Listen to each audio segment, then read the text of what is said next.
দেখো বন্ধুরা কি রান্না করেছি। রান্না করার আগে দেখাই খাবার পরে কি খাবো খাওয়া শেষে। এই দেখো, এটা হচ্ছে আমাদের এখানে পাওয়া যায় কদবেল, তেঁতুল দিয়ে মাখা।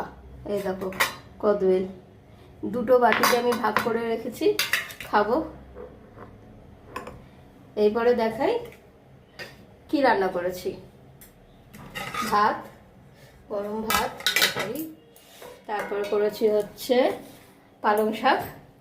আজকে পালং শাক ঝোল করিনি, কিন্তু শুকনো করে করেছি। পালং শাকের চচ্চড়ি, বড়ি দিয়ে আলু দিয়ে করেছি পালং শাকের চচ্চড়ি, কোনো কিছু দিইনি এর মধ্যে।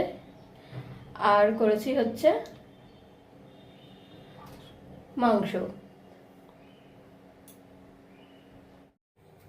মাংস মুরগির মাংস, কষা কষা করে করেছি মুরগির মাংস।